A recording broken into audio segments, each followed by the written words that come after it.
ஒரு சூப்பர் செய்தியாக வெளியாக இருக்கக்கூடிய இன்னும் ஒரு செய்தி என்னன்னு கேட்டா, சீனா ஈரானுக்கு தேவையான அவர்களுடைய J-20 வகையான தாக்குதல் விமானத்தை கொடுப்பதற்கு ஒப்புக்கொண்டிருக்கிறார்கள். குறிப்பாக உலகத்திலேயே மிக பயங்கரமான தாக்குதல் விமானமாக பார்க்கப்படுவது F-35 விமானங்கள், அதே போன்று F-16 வகையான விமானங்கள். F-35 விமானங்களை பொறுத்தவரை இது மத்திய கிழக்கில் இஸ்ரேலை தவிர யார்ட்டையுமே கிடையாது. F-15 வகையான விமானங்கள் ஆல்ரெடி பஹ்ரைன், ஜோர்டான் இது மாதிரி நாடுகளிடத்தில் இருக்குது. அதே போன்று பாகிஸ்தான் வச்சுக்கிட்டு இருக்கிறாங்க. ஆனால் ஒப்பந்தத்தோட பாகிஸ்தான் தாக்குதல் நடத்தும் போது இந்தியாவுக்கு தாக்குதல் நடத்தக்கூடாது. அதை வச்சு இந்தியாவுக்கும் அவனுக்கு தான் பிரச்சனை. ஆனால் இந்தியாவுக்கு தாக்குதல் நடத்தக்கூடாது ஒப்பந்தத்தில் அவன் கொடுத்துருப்பான். இந்த மாதிரி F-15 வகையான விமானங்கள் இருந்தாலும் F-35 விமானங்கள் இஸ்ரேலை தவிர யார்ட்டையுமே கிடையாது. அப்படி இருக்கும்போது இப்போ சவுதி அரேபியா அமெரிக்காவோட ஒரு ஒப்பந்தம் போட்டிருக்காங்க, எனக்கு F-35 விமானம் தரணும்னு சொல்லி அவங்களும் அதுக்கு ஒப்புக்கொண்டு இருக்கிறாங்க.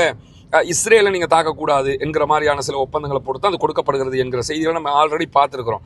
இப்படியான சூழலில் F-35 விமானங்களுக்கு ஈடு கொடுக்கக்கூடிய F-35 விமானங்களை விட தொழில்நுட்ப ரீதியாக வல்லமை படைத்ததாக பேசப்படக்கூடியதான் J-20 வகையான சீனாவினுடைய விமானங்கள். இந்த விமானங்கள் F-35 விமானங்களை எதிர்த்தாக்குதலும் நடத்தும். அதே போன்று F-35 விமானங்களுக்கு நிகராக இலக்கை சென்று தாக்குதல் நடத்தி அளிக்கக்கூடியது. சீனா இதைத்தான் பயன்படுத்துறாங்க. J-20 வகையான விமானங்கள். ரஷ்யா வித்தியாசமாக இன்னொன்றையும் பயன்படுத்துறாங்க. ஏன் F-35 விமானங்கள் ரொம்ப பிரபலமாக இருக்குதுன்னா, அமெரிக்கா தானே எல்லா இடத்துலையும் தாக்குதல் நடத்துறான். சீனா அங்கேயும் போய் தாக்குதல் நடத்தினது கிடையாது. அதனால அது பிரபலம் கிடையாது. மற்றபடி அவர்கள் F-35 விமானத்துக்கு நிகராக அதற்கு மாற்றாகத்தான் இதை செய்திருக்கிறார்கள் என்பதை நம்ம புரிந்து கொள்ளுகிறோம். அதே நேரத்தில் ஈரானுடைய புரட்சி நடந்தது இல்லையா, ஷாஹு மன்னர் வெளியேற்றப்பட்டு ஈரானுடைய இப்போ இருக்கக்கூடிய ரெஜிமெண்ட் ஆட்சியை பிடித்து 47 ஆண்டுகள் ஆகிவிட்டது.